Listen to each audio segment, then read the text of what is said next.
everyone. My name is Leslie White-Eye, and I'm just like to welcome Henry to open the space for today's session. May go ahead. Miigotš, umarstaavutam, kui mananikum pikin schnabek, abet nakkichek. Vemtige kogasim miaing, raasuga bing kinagatuna. Enuskum pi zibin bem chungen, Ottawa River, St. Lawrence River, migolam pikin and schnabek abet nakkia. Taskam miigotcha mabam neto. Kan mi going hagigine yes we talking I mean not skundem when what trying would look be mock want to knock on sick much montanum to no more going send mothers we non ding will pick enough swim not ending what you got I want to thank the Great Spirit. First of all, I acknowledge our people that had resided in these areas for many, many centuries before. The means of transportation at that time was by water, and our people were well known around this area, around the Ottawa River, St. Lawrence River, everywhere actually. We were well known also. And I want to thank the Great Spirit for bringing us here together on a very worthy cause. Been traumatized for the last 150 years because of the way we were treated. Our intellect wasn't understood. As a little child, I seen that our language held a different concept and a different perspective in life, which with very much respect for Mother Earth, how we coexist with Mother Earth, the animals live with Mother Earth, the medicines, the trees, Grandmother Moon, the sun, stars. They all had a meaning in our language. They all had a meaning for everything that's on here. And we also knew everything was alive. It was taught to us that everything was inanimate. Meanwhile, we knew everything was animate. I still carry that life, and I want to be able to share this life with my people. We have to decolonize the mind to solve today's issues. We have so many social issues, climate change issues. We're such in a mess, and I'm asking the Creator to give us guidance and have respect for other races that may contribute to our solutions. Say thank you to the Great Spirit for bringing us all together, and let us respect each other's thoughts, and let us respect what we hear, and have respect as how we look at each other. Let's have a good meeting here today.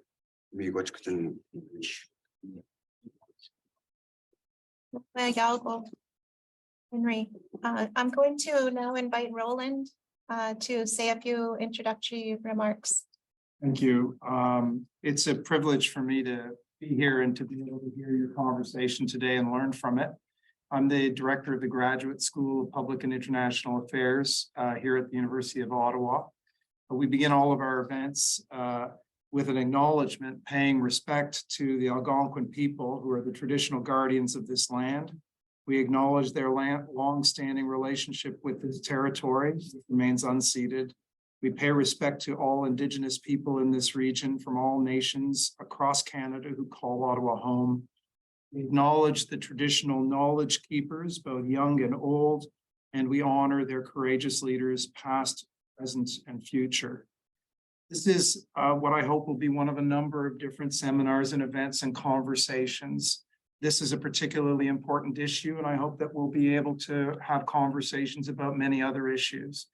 Our hope is to be able to serve as a forum, a place, a space where these conversations can take place with respect and to, as much as we can, gradually create opportunities for our own students who are master's students, who most of whom are heading into careers in the policy world, many in the federal government, to become more aware of and sensitive to all of the issues that we'll be discussing today, that you will be discussing today.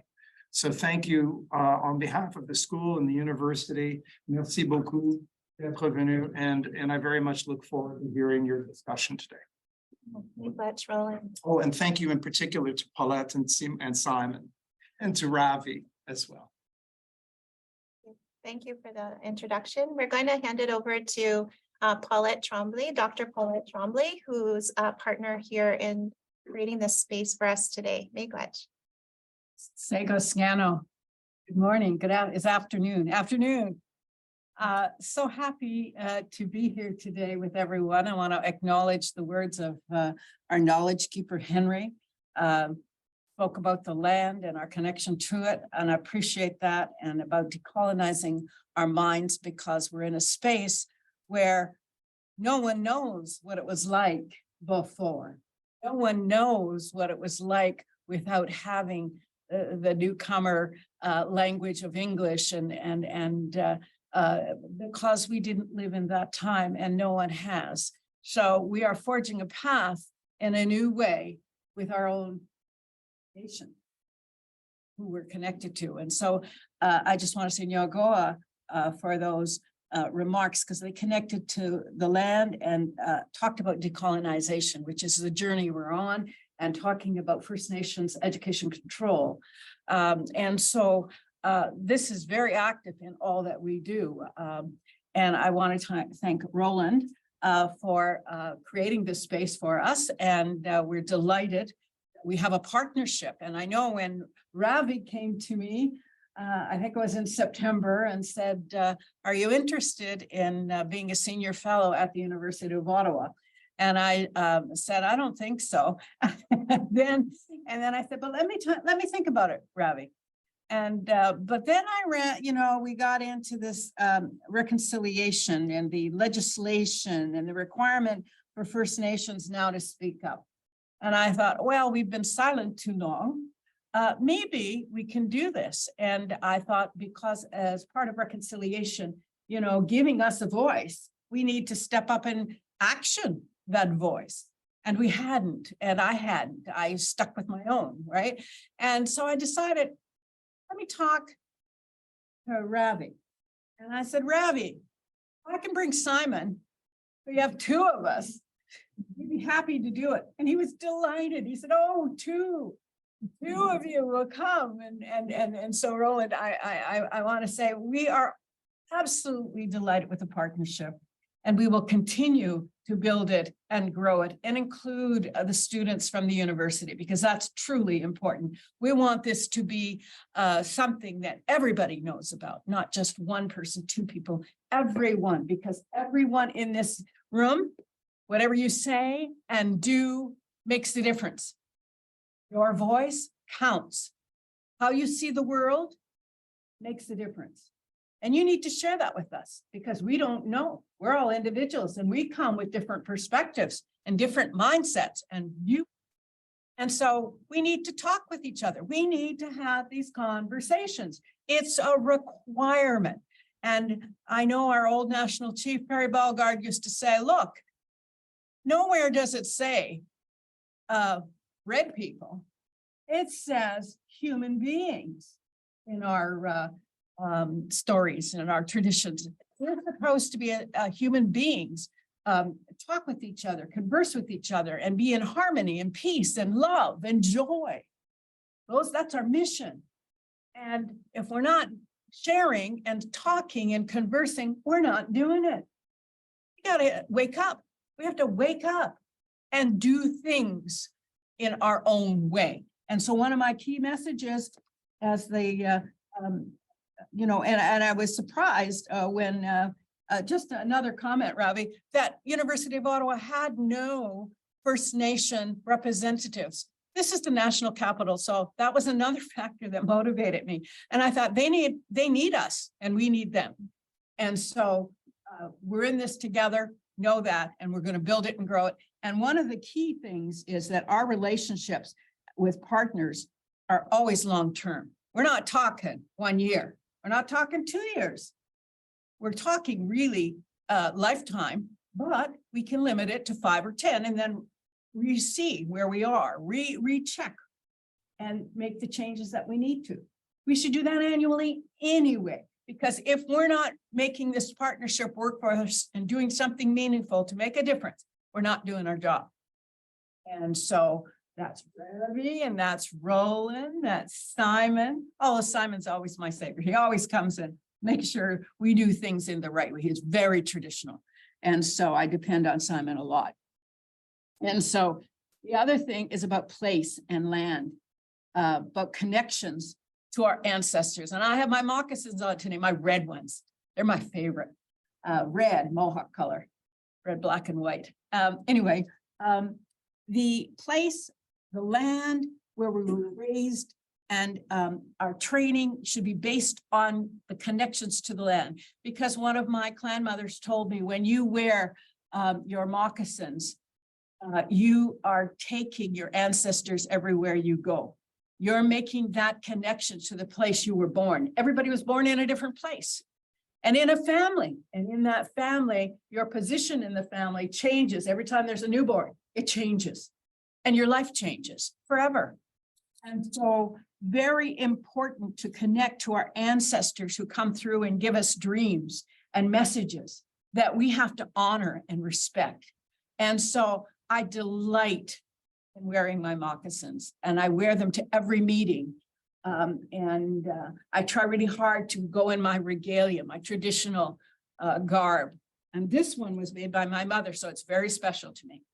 And so I do beading also. So we do the raised beading, woodland Indian beading. So we work very hard at being who we are. And my last message is about FNEAA, First Nations Education, help me, Association. First Nations Education Administration. No, it's not that. Administrators Association. Okay, when I get passionate, my mind is focused on vision, mission, and goals. Because in our vision, mission, goal statement, and you can see them on our website, www.fneaa.ca, you can see that we are required to focus on culture. We're required to focus on First Nations ceremonies. We're required to focus on First Nations way of learning, lifelong learning from womb to grave. We're required to share our world view and that mindset. Is it positive? Is it half full? Or is it negative? Half empty. So you decide. I don't have the answer. I have the answer for me, but not for everyone else. And that's what we have to be mindful of is, I know my staff make me crazy because anytime we write something with a we, the proverbial we in it, I won't let it, I change it. It goes back. And the reason is because, yes, we have members. We have almost 200 members at the First Nations Education Administrators Association. And, but sometimes I don't speak on their behalf. When I'm speaking and when FNEA is speaking, we're presenting the way we do business. And so we don't presume to speak for you because we want to put our administrators up high. They have their voice. We share their voices because that's who we want you to hear. That's who we work for. We serve them. We're servants to them. And so we never use the word we in any of our writings. And if it is, it's a mistake. And I hadn't caught it, but I catch it now because I look for it. And I've got people looking for the we word. And so it comes out and we rejig it. And it's because okay, I got it. We don't want to speak for others. And I think that we want to acknowledge every person's voice, and bottom up is truly what we do. And we also work very hard at having a traditional approach in my organization. So we act like we're a traditional association. And so we follow all of the guidelines from tradition. And where do they come from? They come from your people. So our office is in Akwesasne, which is near Cornwall. And so that's Mohawk territory on the Ontario side. So we steep everything in that perspective, because they're all 640 some First Nations across Canada.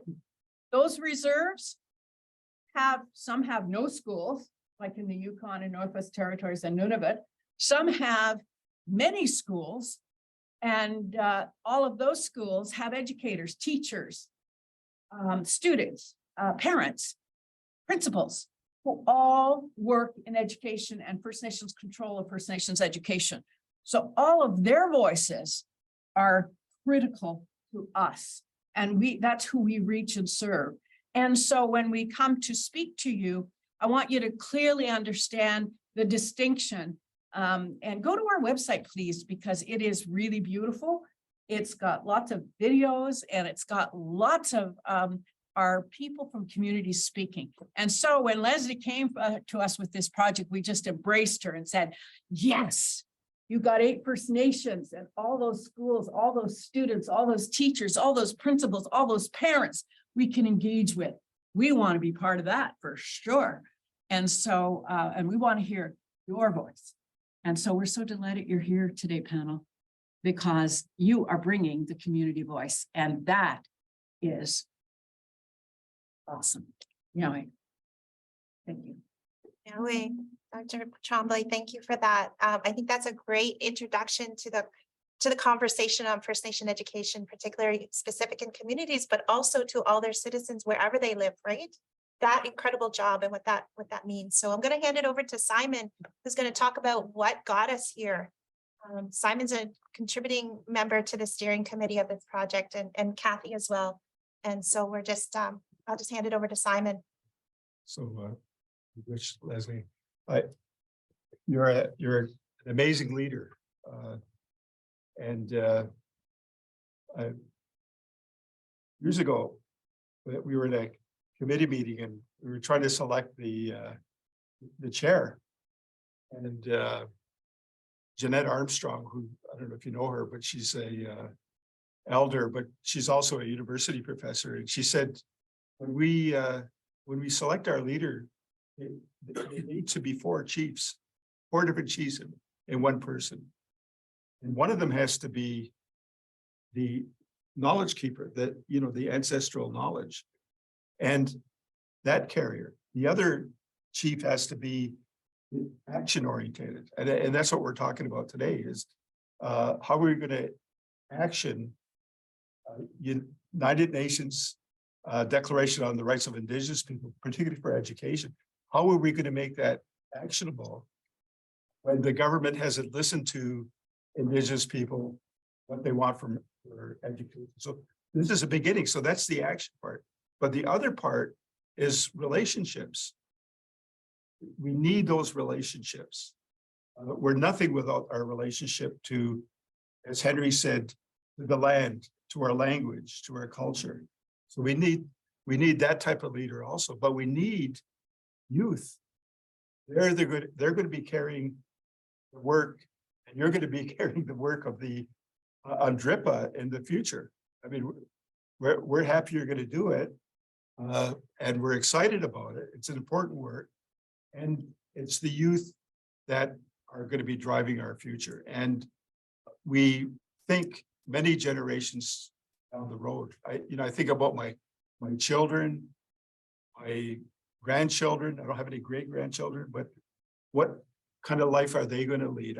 Is it going to be a sustainable land that we live on? And that's critical. And I think that's one of the critical points in Indigenous education. And I think Canadians are really interested. How do we live sustainably on this territory? Our ancestors lived for centuries, since the beginning of time. And the evidence is here that it lives sustainably.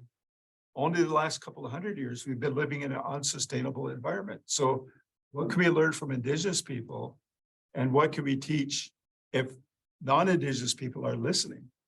And that was what excited me about the work that you were proposing is I had gone to a number of the UNDRIP meetings and years ago, and I was thinking, this is never going to happen. It's taking too long. I don't know how many years it took, decades. But I had gone to a few, and here we are today. And we've got youth that are going to be talking about what type of education do First Nations, Inuit, Métis people want. And there's a dissonance. There's a distance between, I think, what Canadian thinks education is for Indigenous people and what First Nations people think First Nations control over education is. So that's what I'm all excited about. And I just wanted to talk a little bit about ancestral knowledge that Paulette talked about. So every day we hear ancestral knowledge, and every day I get so excited. It took me over 70 years to figure this out. When somebody is saying, "You don't waste anything, you use everything," that's our ancestors speaking to us. And I'm going, "Oh, isn't that wonderful? That's beautiful." And there's a painting, an Anishinaabe Algonquin painting, just west of here in Bon Echo, and it's a bear. And the bear has little bear prints in there. And that teaching, the ancestral knowledge, that echo is still with us today. People will say, "Have you seen that bear painting? It's done with somebody, painted on a rock with their hands."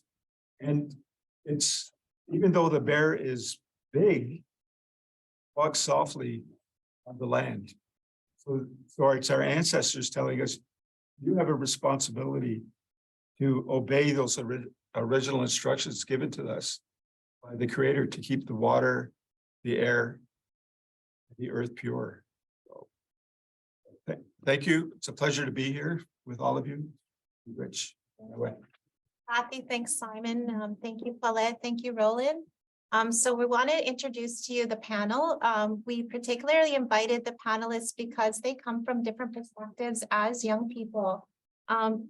Just exactly as Simon had said, we need to hear more from the youth, and we know that in this engagement strategy we've undertaken that is continuing to be a challenge to get the voice of the youth brought forward. And so we've learned a lot of things here in this engagement process that began in the summer of 2022. And that's how we met Henry. So they're going to introduce themselves really quickly so you can hear who's on the panel, and then we're going to open it up for the panelists to speak to you. So Henry, would you like to introduce yourself? Henry Viton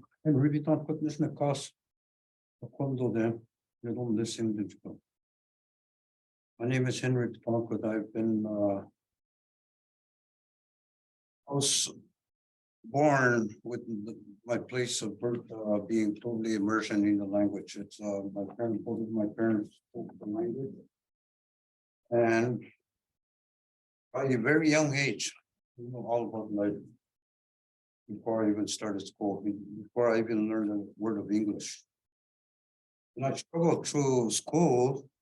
Though I grasped what they were teaching, I understood there was always a different perspective and concept in the language. So often so, I'd go home and ask my dad, "This is what they told me, you're telling me this," and say, "Oh, I don't know what they're," it was just so, and as a transcriber, I see that today. When I transcribe a document, say 2 pages or something, I have to take the whole paragraph, break it all down, and then I'll write down and make sure the context of what they're saying is in there. But I could never go word for word because it will never make sense. The concept is different, and as long as you keep the context in there. I've had so many professor friends over the years for that reason, because I always challenge their theory on stuff. But I wouldn't do it in class. I'd do it on the side after the class is over. Didn't you think about this? What about this? And that's how they asked me to use my theory in their class sometimes because I explained it a different way. And I also worked as an archaeologist where this played a role also. The archaeologist would tell me this was created by this, but I said, "Oh, no, that's not the way we think." And then he was very interested also, like, with my theory on the facts, what we know in nature. So there has been so many differences that I've seen in my life. My dad was fully traditional. And my mom was in the residential school, one of the very few first ones in there in 1923 to 1936. She was in there for 13 years. And she met my dad, who was complete traditional with no school. Even though she was very well educated, she had so many character defects that came from the school itself. Greed, selfishness, arrogance. And that kind of stuff never fit into our culture. The 7 grandfather teachings as they're known today did not exist when I was growing up. They were a way of life. We lived that way. We showed love. You didn't have to tell anybody you loved them. They knew, but it was shown all the time. We shared respect. And you cannot do one of those 7 grandfather teachings alone. They all intertwine like this. They're all very, very, very important. Integrity, and wisdom is knowing and being able to use all these. Your experience through the years. Introduce the other panels and we'll come back. Okay. Lauren. Bonjour. So my name is Lauren Poeta. I'm from Mi'kmaq Territory and I was born on Curve Lake First Nation. So I live in London now. I go to school there. I'm a master's candidate in archaeology and I work at the Wampum Learning Lodge at Western as well. Emily. Ani Bonjour, Emily Indigenous Cause, Makwandodem, Kwamakong Donjba. Hi, my name is Emily Pelche. I'm from the Kwamakong First Nation. I live in London, Ontario. I'm Bear Clan, and I'm a grade 11 student in Dorchester High School. Very excited to be invited to speak on this panel and perspective. Emily. And Karen. Bonjour, Nijo Gabon Indigenous Cause, Atikndodam, Bishkoken Ndoji. I'm Kieran Davis from Laxul First Nation, Treaty 3 Territory. I'm looking forward to speaking today. Miigwech. Karen, thank you. So Henry, we're going to have you open up the panel and Stephanie will let you know when your time is up, and then we'll go to Lauren, and then we'll go to Karen, and then we'll go to Emily. And we'll just hear your perspective. So just so everybody knows, the way we set up the engagement at the First Nation with Schools Collective, because we need to inform Canada's action plan that they have until June of this year to put together on their new law they passed, the UNDRIP law, the United Nations Declaration on the Rights of Indigenous Peoples Act. We have to produce in short order, report back to the Department of Justice on the ways in which we think they need to support Article 14.1. Article 14.1 is the right to control our own education systems. So the focus of the conversation today is on First Nation education. We want to inform and help Canada understand from our perspective what matters to us in our education systems and what they can do from their I guess, authority and ability, what they can do to support First Nation communities deliver on that vision. So we've asked the 3 candidates to bring their vision of that forward to you today.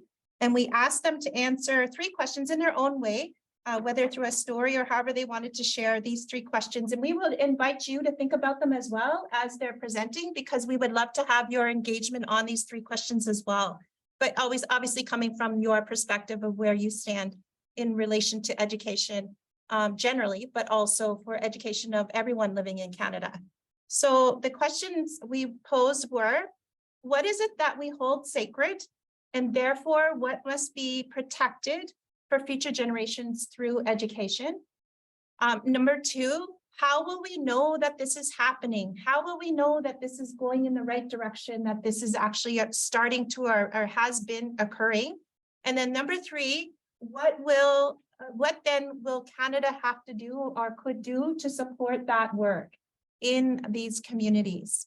And so we posed these 3 questions to the panelists, and they're going to present what they think the answers should be. So with that, I'm going to hand it over to Henry, and we'll hear what you think about Canada's role, but also what you hold sacred, and we need to do the work in the communities.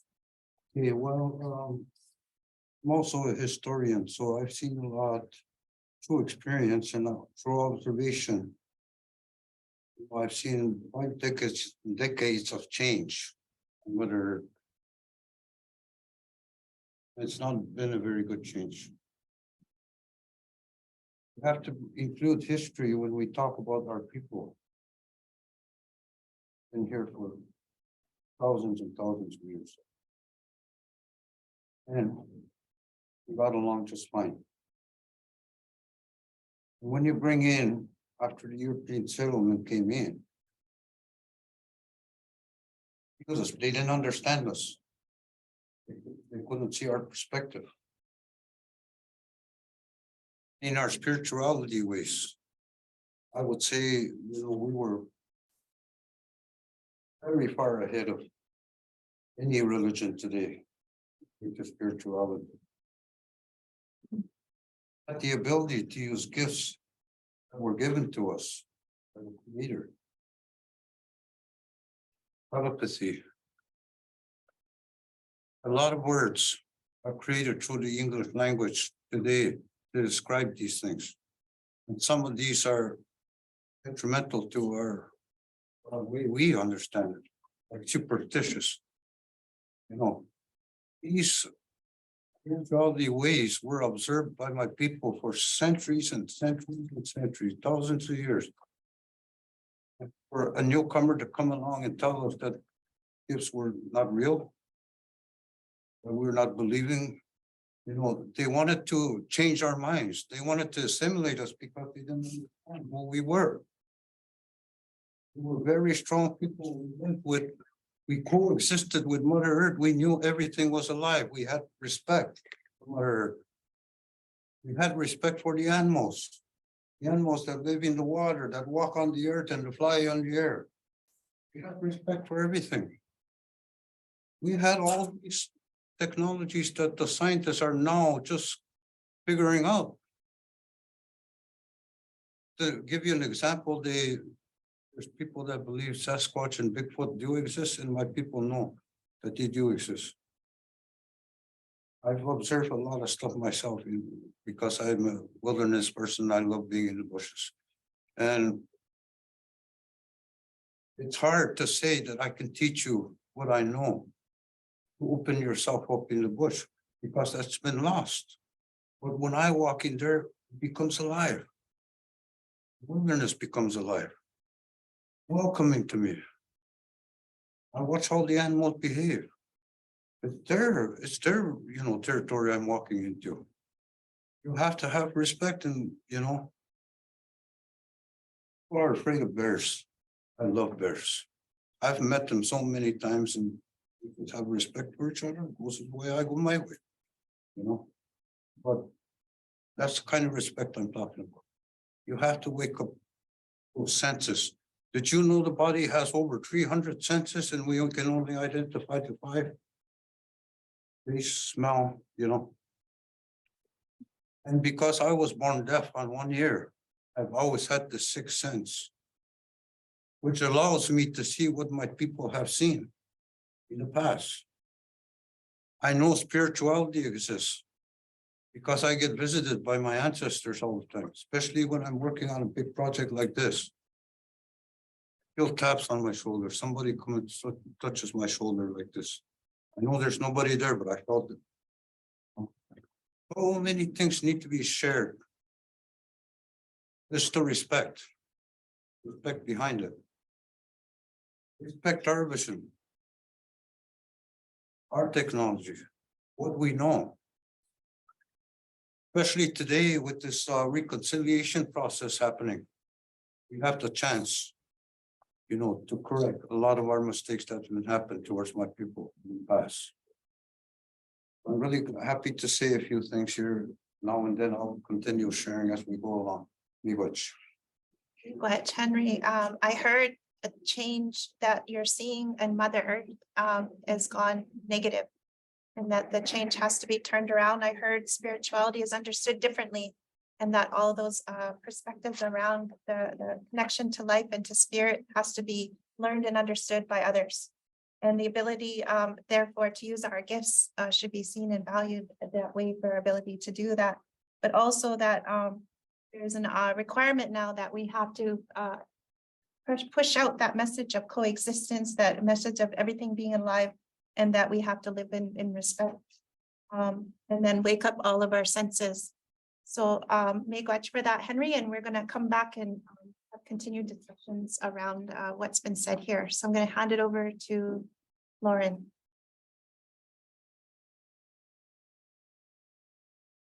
So, Lauren from Wiki.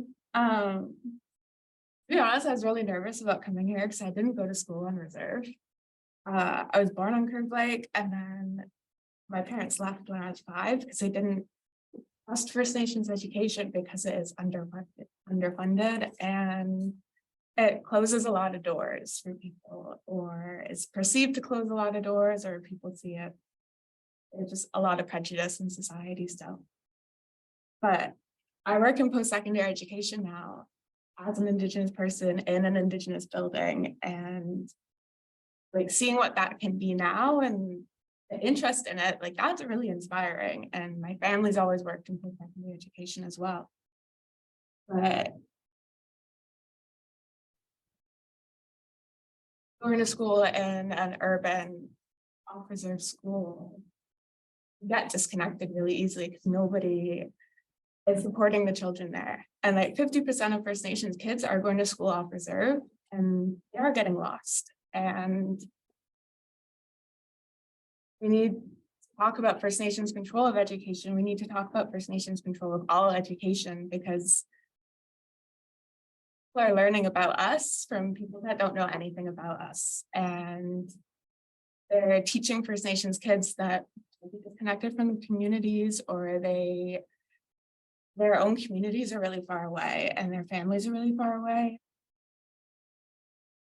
There's First Nations control of education is a lot more than just talking about on-reserve education systems, because kids are going to school in all the education systems right now, and we're losing a lot of people. And when we're trying to preserve our languages or revitalize our languages or revitalize all those like ancestral connections and connections to land and traditional technologies and this like sense of self, as well as like in my case, an Anishinaabe person, those need to be extended past just reserved communities, and they need to be brought into alternative education systems or post-secondary education systems, and not just the K to 12 systems that are being focused on right now, which is a really big issue. And there's a lot of politics around on reserve and off reserve, which is a whole other discussion. But like, that's when I was looking at all these questions, like that's the first thing that came to my mind, is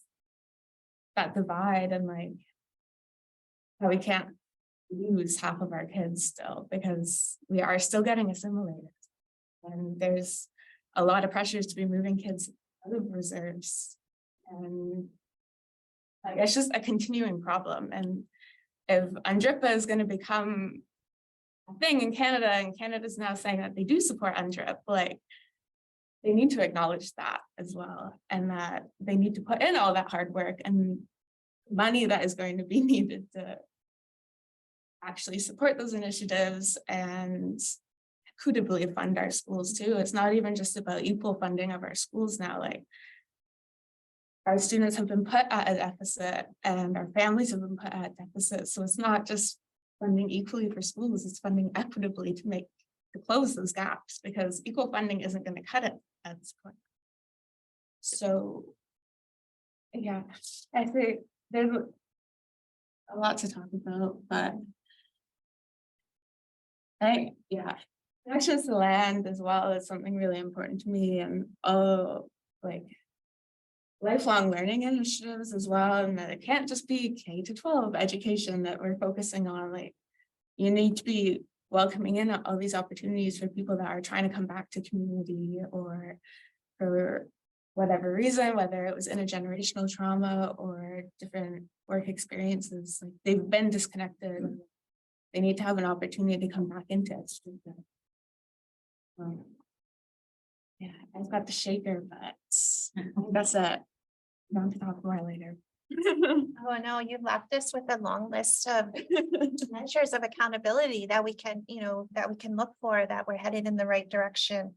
When we don't lose a lot of our children, when parents don't have to make a choice to decide to go off reserve to get their schooling, that the schools are funded equitably and not equally in order to catch up with that long gap. You've given us so much in terms of the ways in which we can think about the work or in partnership with Canada on the things that they can do to support. And I appreciate you sharing your story. We know it's difficult in terms of how to stay connected and a sense of belonging to community when you're having to live in urban settings or away from your community. That's, thank you for your vulnerability there. I appreciate that. And I look forward to the continued conversation with everybody about this. I'm going to hand it over to Kieran. Kieran? Hi, can you hear me okay? Perfect. Perfect. So I spent a while thinking about these questions, and I actually spent some time with a fellow council member from the Treaty 3 Youth Executive Council. So our women and Two-Spirit people are sacred and have been our leaders from before Columbus. After contact, the government didn't understand the matriarchy we had in delegated chiefs and councils. Today, education still teaches that women aren't as powerful as the men. Education institution still teaches young men to objectify and disrespect women. They need to teach how to respect all body types. If they stop telling kids that having spaghetti straps or showing their shoulders is distracting, they won't even acknowledge that it could be. Mind you, if there's dress codes in place for teachers' comfort, maybe they shouldn't be teaching if they're distracted by a shoulder. We'll know what's happening when Canada starts listening to our women that are fighting, when they start searching for our missing and murdered women, girls, and Two-Spirit people, when they start teaching how sacred and powerful women are, because without them, we wouldn't be here. We hold our worldview sacred, and that comes from being connected to the land and from speaking our language, being actively involved in ceremony. Learning the language and understanding the language requires a fundamental shift in our worldview. In Anishinaabe-Moan, we're speaking to the relationships between everything, things don't exist in isolation. This also builds care and respect for the land. We begin to understand it as a living being. Learning Anishinaabe-Moan connections to the world, the language is descriptive and built on relationships to our world, animate or inanimate. Canada has a responsibility to make space for traditional practice within their institutions, but beyond that, recognize the inherent self-determination we have as Indigenous peoples and all for Indigenous nations to lead their own processes for engagement, research, or evaluation methods. We have always had our own ways to be accountable to our people. And that's all I have written down. That's mostly directed towards like the public school system for how we teach young men to objectify our women, and having our own education led by our own peoples is very crucial and key to keep our language and our cultures alive and to bring our children back home.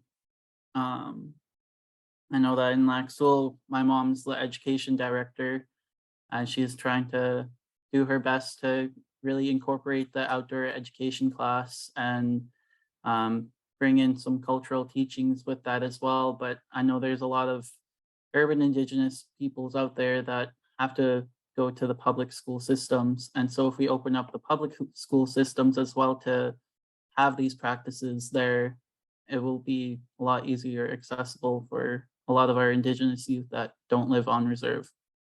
Miigwech. Karen, thank you for that. There's a long list here. I couldn't keep up. I was trying to keep up with the list Thank goodness for recording today's event. But I just want to acknowledge and say thank you for your attention to women and their role in our societies and how those roles are not recognized the same in mainstream society and the work that has to be done to undo all of that. So I just want to acknowledge that and say miigwech to you for that. Miigwech. Emily, we're going to hand it over to you. Okay.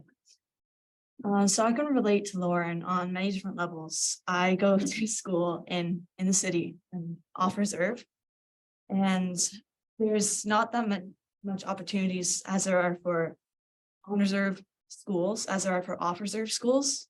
So that's what I want to focus on speaking about. There's a lot of stuff to say in like a little bit of time, so I'm gonna try to get through everything. So what is it that we as Indigenous peoples and First Nation learners hold sacred and therefore what must be protected through future generations through education? Our history, our traditions, our identity, and our beliefs must be saved and be protected because that's what we hold sacred. So in my school, in most schools in Ontario, it's all the same. We have language classes like English classes, French classes, Spanish classes, but not our language. We have history classes, but we don't learn about our history or anything. It's not shared and it's not told. Our language needs to be saved, but how can we as students save what we don't know? How can we learn about our true identity if we don't know what the identity is? We need to have more accessible resources in our schools, from whether it's knowledge speakers or knowledge keepers or fluent speakers to come teach us. We need to protect and gain back the knowledge that we lost through residential schools. Because there are five First Nation learners in my school total out of 600 kids. That's not that many. And they don't know anything about our beliefs or what we hold sacred. And they don't know the language. They don't know what power is, music, or anything. They aren't aware of residential schools. I mean, they know what it is, but they don't know how in depth it goes and how much it affects our culture and even themselves. All they know is that they're Indigenous. But what does that word mean? What does it imply? They don't know. And they're asking me and my sister because we try to help them as much as we can, but we don't know ourselves. They ask us questions, how to say in the language, like Ojibwe, but we don't know. We know a little bit, but not that much. So again, we need classes and we need teachers and we need to feel motivated and have an interest to learn about who we are and who we can be. So why should we be held back by the government? And why should it be different for us than it is for on-reserve schools? So how are we're told that we are the leaders of the future, but how can we lead when we don't know what we're leading? We need more, we just need classes, teachers.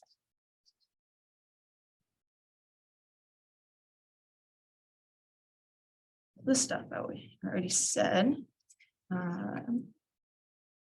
So how can we fix this problem? Because it's a very serious situation.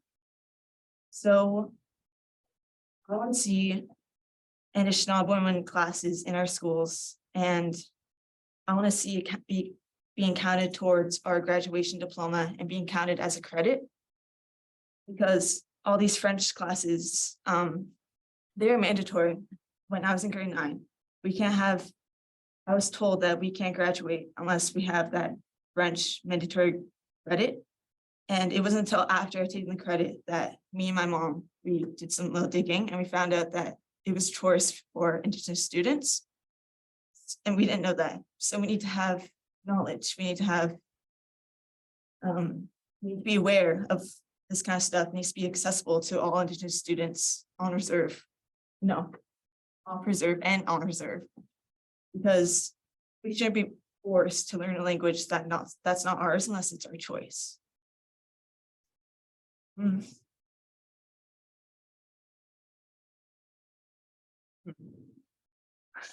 Sorry, I'm just.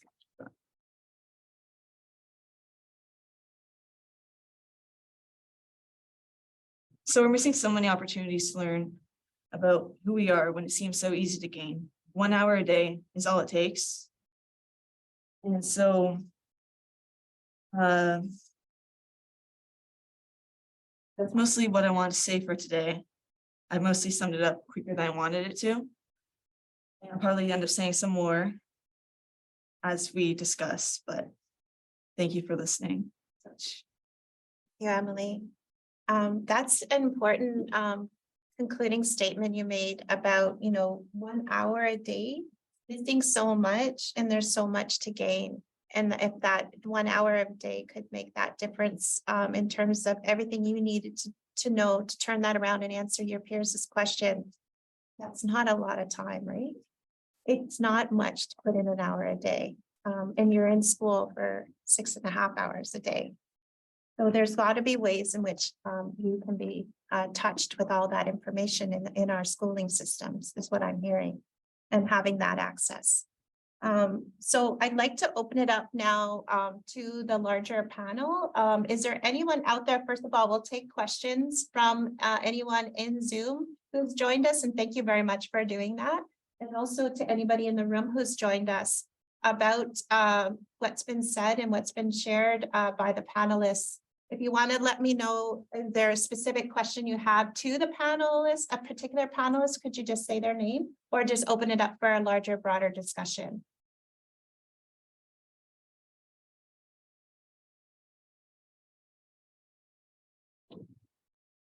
We have a question over here. Yes. Just a question, is the school system under the federal government or the provinces? But usually in Canada, the school system is a provincial responsibility. In the reserve, is it federal or whatever? What is this? So that's a really good question. Even how you posed it is important to recognize, because there's an immediate underlying belief that's caused you to ask that question that way. You've asked who has jurisdiction, is it the province or the federal government? Not recognizing that the First Nations will tell you neither, and they'll say it's always been our inherent right and our responsibility to educate. And so the answer to that question is not the federal government or the provincial government, that each First Nation community has their own inherent right to deliver on education. Right now, in the facts. Yes. Okay.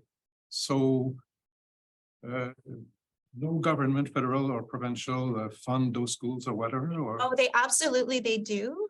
Because of a legislation called the Indian Act that the federal government imposed on First Nations.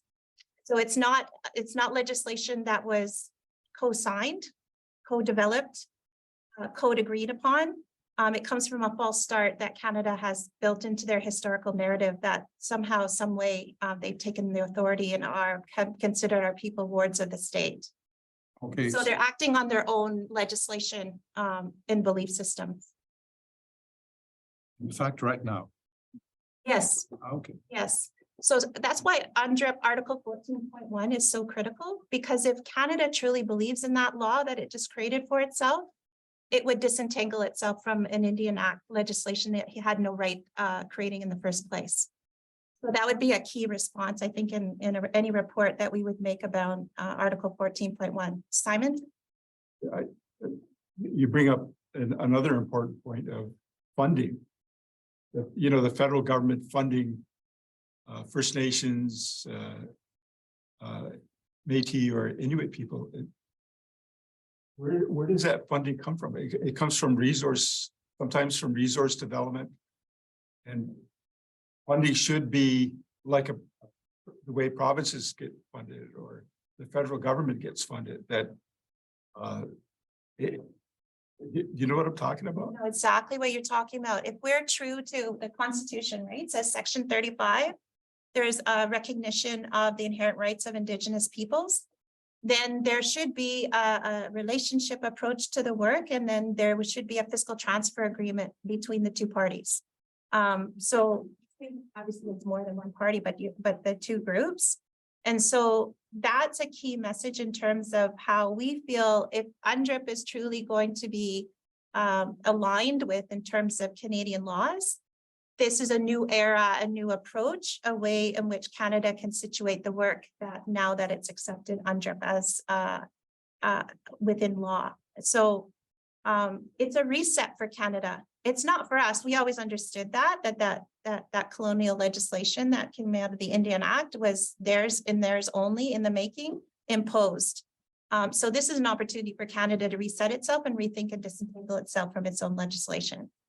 And I'm curious to hear from the panel, Karen, Lauren, or Emily, you know, if there's anything that This is, yes, Ivan. yes, thank you very much, Walalio. Ivan Augustine Delwizi, Delawi Elzibuk Tugungwega di New Brunswick, Mi'kmaq, Nene Mudiag, Mi'kmaq territory. Walalio, thank you very much. My name is Ivan Augustine. I'm the Director of Education for Elsipogtog First Nation here in New Brunswick on the East Coast. And some of the questions posed and the three questions that you put together there, I might be able to give a little background on some of this, especially one of the gentleman's comments about funding. So as you all know, as mentioned, yes, we were under the Indian Act, and we're trying to move away more from the colonial relationships we had with Canada towards more of a self-determination on the continuum of self-determination that the federal government has brought out. So just a little background on that, and some of you may be aware, in 1969, the government brought out the assimilation, known as the white paper policy. And in response to that, National Indian Brotherhood and today Assembly of First Nations brought out a response, better known as a red paper policy of First Nations control of First Nation education, or at the time, Indian control over Indian education. And that's what prompted me to accept the invitation here, just because of that, because here in Elsipogtog, we've signed off on a regional education agreement with Canada, a bilateral education agreement that gives us a lot of community control of community education. So in 1972, when this document was brought out, it led us eventually to ban control of education, where the federal government basically just transferred whatever funds that came to our community to our ban. And we were known as ban control. But we continued to move forward, asking for more funding, as one of the panelists was saying about underfunding of band schools, and that was the case here as well. But over those years, like here in Elsipogtog, we went ban control in 1985-86. So over those years, we've been working towards getting equitable or comparative funding with the neighboring provincial schools, which we've come to today. And that's what our regional education agreement, when we signed off on it, we're being funded at a provincial comparable model. And for us, with our experience in the last 3 years of it, is that we've seen an increase in the funding as from changing from the funding relationship has changed from Canada to our community, and then from Canada to our organization, the Elsipogtog Education Authority. So we've been able to do an awful lot of work in terms of the three questions that you had there. Is what did we find sacred and wanna protect? And that's our language and culture. So right now, because of our agreements, we have a Mi'kmaq immersion program with our preschool children. They're 4 years old, and we have 3 classes of 3 teachers. In those classes, there are about 50 plus kids in it. And they have an assistant with them, which is a Mi'kmaq fluent speaker, and their job is to speak Mi'kmaq all day, every day, to the kids that they have, and that's their whole job, to give them a solid background in Mi'kmaq, to give them a solid cultural foundation. And we supplement a lot of that, as mentioned, with the outdoor education, outdoor classrooms, land-based learning. We do a lot of that right in the back of our school. And as our elder was saying about him being immersed in his language, so as we here in Mi'kmaq country here, that I learned, I'm a fluent Mi'kmaq speaker, and I learned Mi'kmaq by parents and my friends, and we were all immersed in Mi'kmaq. No one's ever taught us how to read in Mi'kmaq or write in Mi'kmaq. And that was our downfall 20 years ago when we started immersion. We focused too much on writing and reading. We said, no, let's go to conversational Mi'kmaq. And that's the approach that we have here in Elsipogtog. And that's to answer that first question.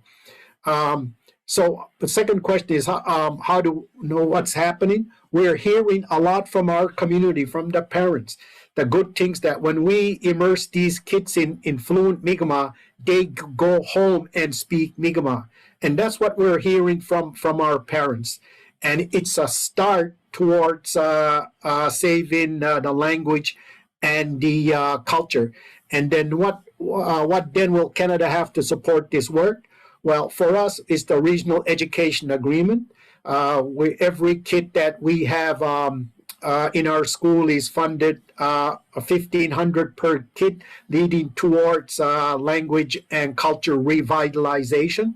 So that's working in place. However, some of the concerns we have is when our teachers from these grade levels retire, how do we replace them?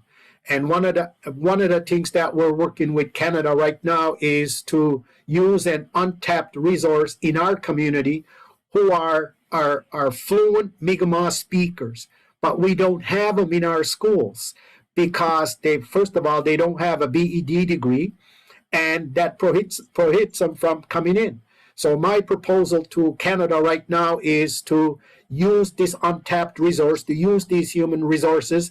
As someone said, human beings, we call them mimajuinugunog, and to use these people in our school with the only criteria being that they pass through the criminal record checks we have here in New Brunswick, that they are fluent in Mi'kmaq, and they are capable of being in a school. Capable of being in a school, and they won't have a classroom. They'll just work there, and their job is to speak total Mi'kmaq to our staff and to our kids. So the idea of what interested me about this panel or this discussion is Indian control of Indian education, which originated back in 1972. Now it's called First Nation control of First Nation education. And that's just moving us along towards the continuum of self-determination in First Nation education. We're a step closer to that. And my discussions now with Canada is leading towards that next step, which is sectorial self-government in education. And I'm having initial discussions along that line. But basically, that's where we are. The funding is where we've moved the nudge away from Indian Affairs. We have more control of our curriculum. We have more control of our education, how we do it. We got parents that work with us. Initially, it should be really parental control of First Nation education. So I know I spoke a lot here, but that's where we are. Those are the things we're trying to do to address the three questions that you posed here. Walalio. Thank you, Ivan. I appreciate that. I hope that provided some context to your important question about the current relationship between First Nation communities and the delivery of education currently. Before we go there, we do have a question for Karen from a panelist. Claudia's got a question for you, Karen. Probably see it in the chat. Okay, it's there in the chat. What are the specific needs for First Nation youth in northern communities? Um,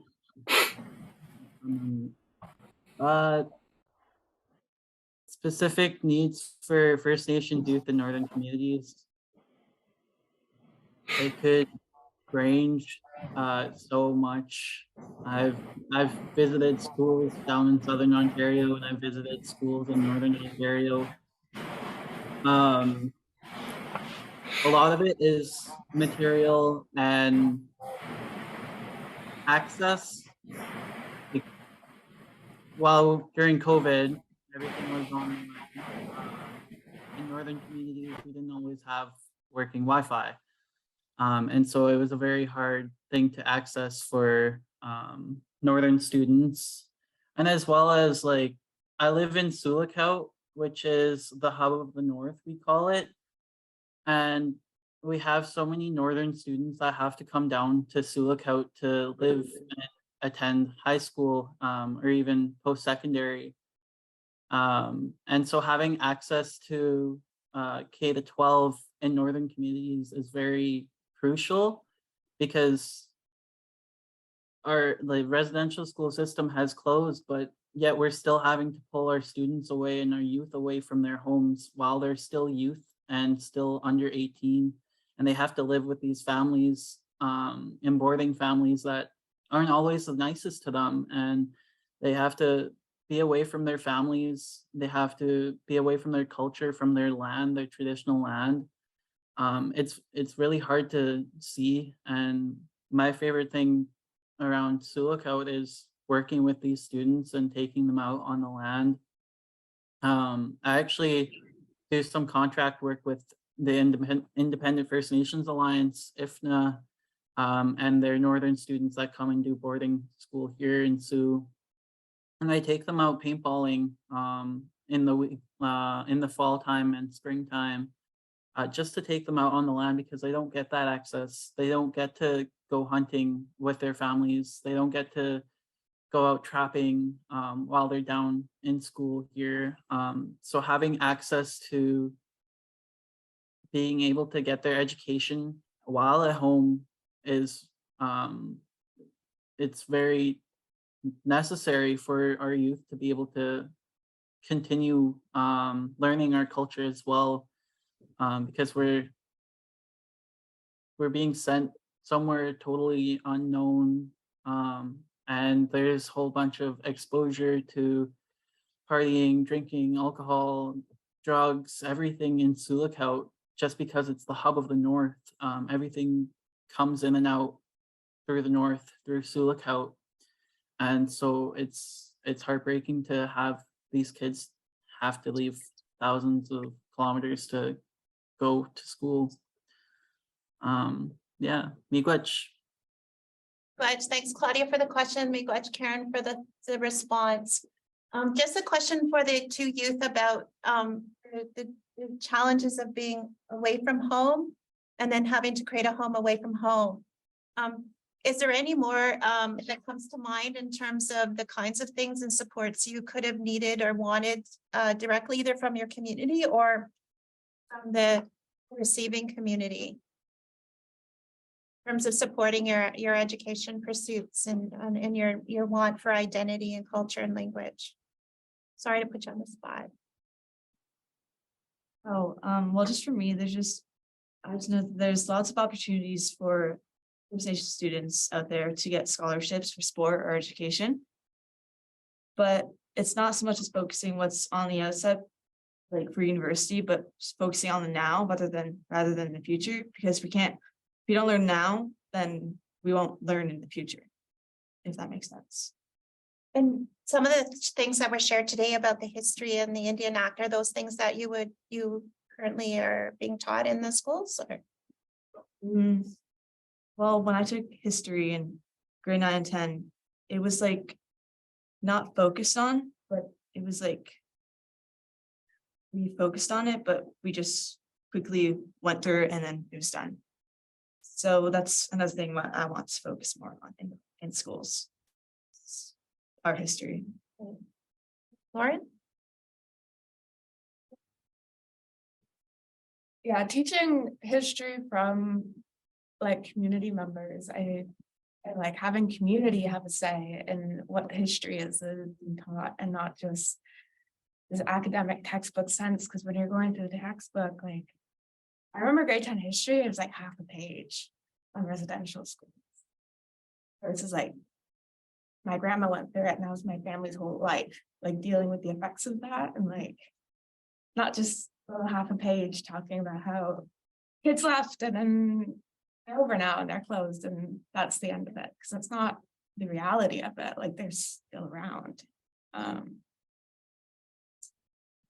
I also, it's kind of funny, but, or I think it's funny in a morbid way. When I left Curve Lake, I was a language speaker as a kid.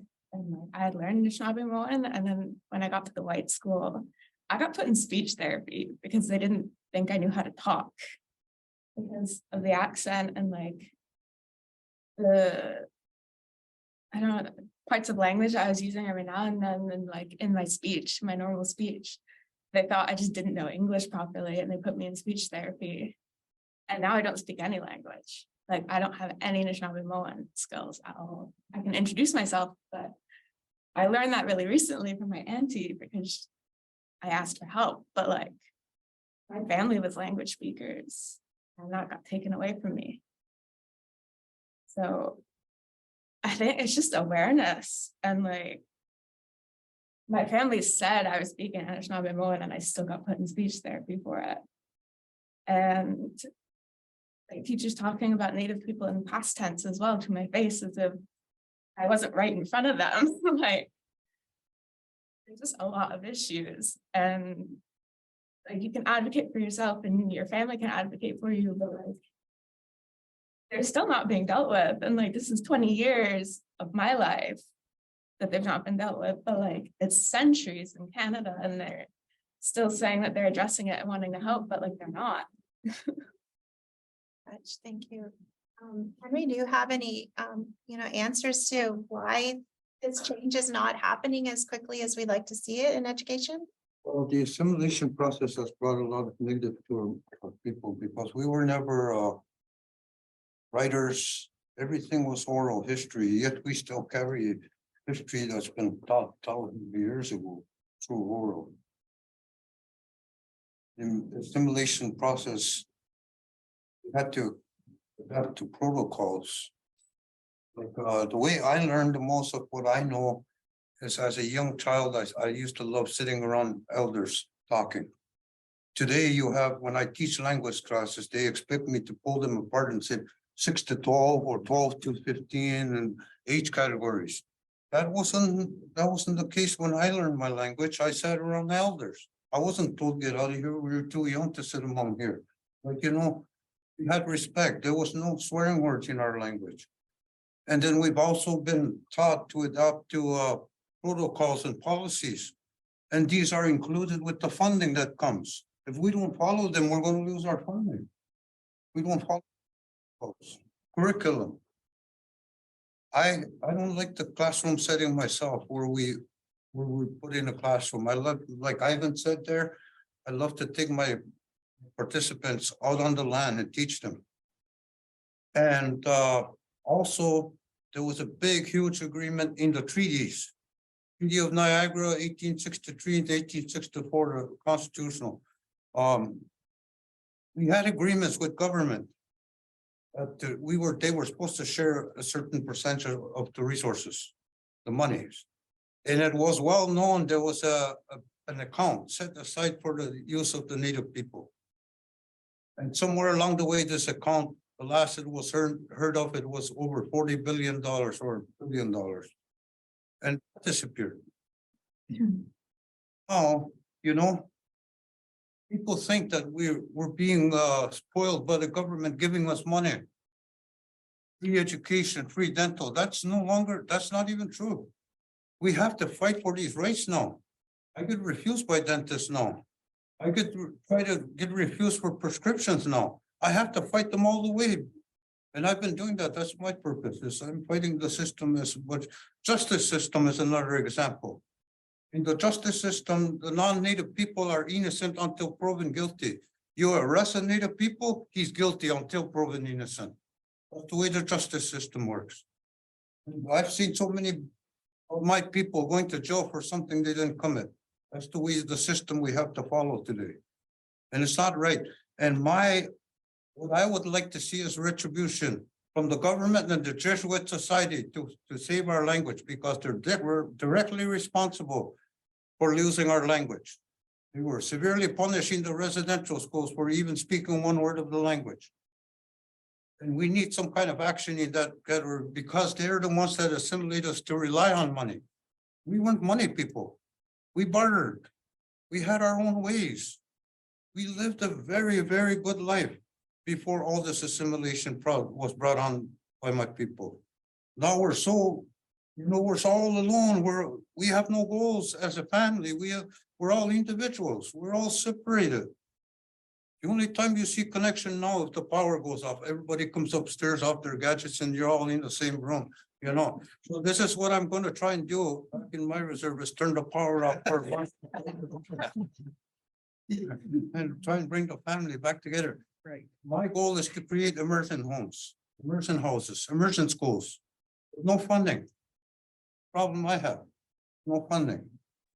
And I met with Mark Miller here not long ago, and when I was down for the Pope's translation, I told him, I said, I know you're giving money for the language, but you don't know how many communities we have across Canada. Like one of them said, 624 First Nations communities across Canada. By the time we compete for that lump sum that they put out, that doesn't leave much for each community. And we're always running into the same situation. So we need some changes, to match our goals. And it's a critical time because we're losing our language. Very threatened to be a point. And I'm really happy to hear what the students had to say to, the young ones, because the young ones are our future leaders. We're looking at our future.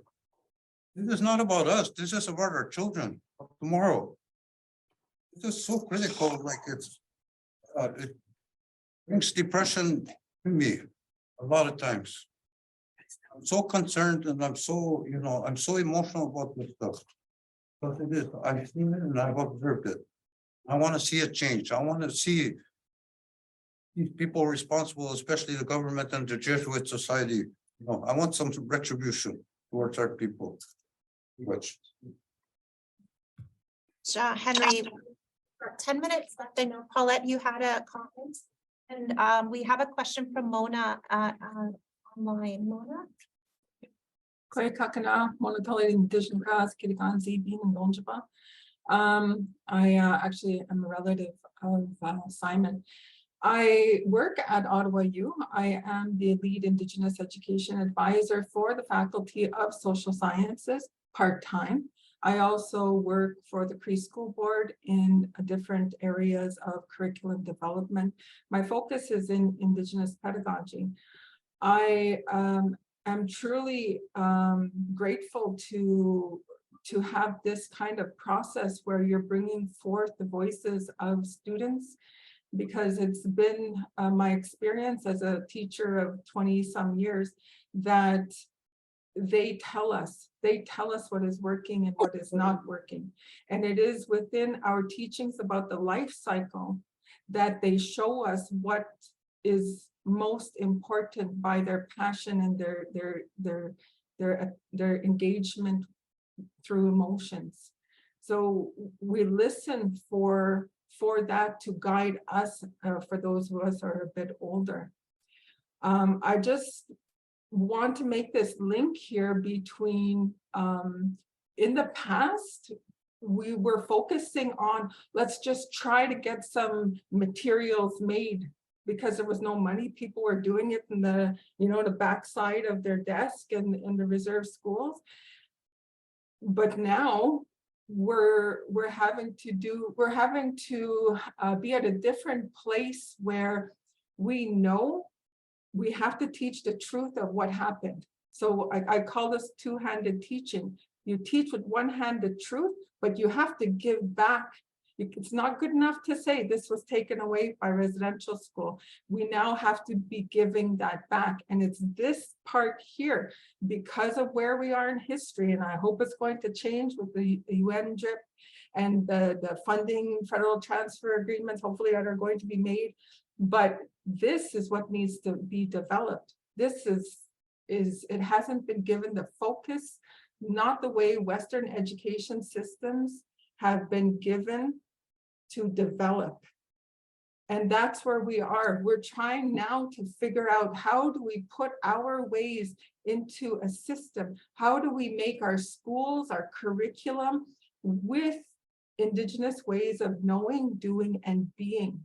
And that has to be contextual. It has to be based in place and with the elders and the community and the parents and all of those different peoples who have in mind Minnow-Modswin for the forthcoming generation.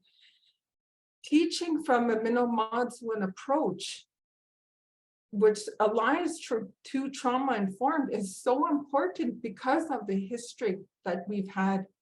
That too needs development. We're talking about decolonizing, we're talking about indigenizing, and all of these factors come together, then we're going to see the movement that is needed. Because within those things, you have all of what these young people are saying that they need. So I just wanted to say miigwech for everyone. I really appreciate all of your words, and looking forward to seeing where all this work is going to go. Miigwech. Miigwech, Mona. I just want to give closing remarks to Pollock. She had to go. Okay. But I think we'll have Henry close us off. The session has been really rewarding in terms of the work we're doing at the First Nation with Schools Collective. We appreciate your words and sharing your experiences, but also some solutions here. I heard Kieran, there's so much being shared here in terms of, listen to our women, create the structures, the systems that position women centrally. I heard from Lauren, there's something about a division that's happened between on-reserve schooling and off-reserve schooling that's not necessary, that people are making choices about, do they choose an academic, or do they choose give up identity? Do they have to do these things between these two systems? And then I heard Emily asked a really important question, I think, of her fellow leaders, you young people, but I think it was really a question for us. Leaders, she tells us we talk to our youth wanting them to be leaders, but she's asking back to us, then what are we to be leading? What is it that you want us to be leading? You're not telling us. There is a lot that was shared by Ivan. I appreciate the historical background that was necessary in this conversation. I appreciate the question coming from, what's your name? John. It's that kind of questions, those kind of conversations that the First Nation with Schools Collective really strives hard to create the collaboration spaces, to just have people ask questions, give their honest responses and perspectives on it, and try to build and learn from everything that's shared. So I just want to thank Emily, thank Lauren, thank Henry, thank Kieran. Kieran's got his hand up. I'm so happy you got your hand up. I'll give the last word to Kieran, then we're going to go over to Henry. And I want to appreciate everyone that's come and joined us here today to listen in and engage on the conversation. Please put your words into the federal government about the UNDRIP action plan from your perspective. We'll be doing the same. And Kieran. Miigwech, I just wanted to finish by saying that instead of telling the youth that we're leaders of tomorrow, we are the leaders of today. You just have to listen to us. And so a lot of the times our youth know what we want. And a lot of the times leadership makes decisions thinking that that's what we want. So if you actually listen to our voices and take into consideration of what we say, I have a lot of better hope for the future and those that follow. Miigwech, Miwe. Have a good day, everyone. Thank you. Thank you, Karen. Those are great words to end by, and we'll hand it over to Henry to close us off for this session. I have to ask everybody to rise. It's just respect for them. From the door. We won't be what to me. I'm gonna do it all with twin. I'll be sure. I'll be with. We got Charlie Killer. Don't this luggage, you know, we can more than come up. Send them get. We not my wing. We shall be doing it negative on and on the condition of him.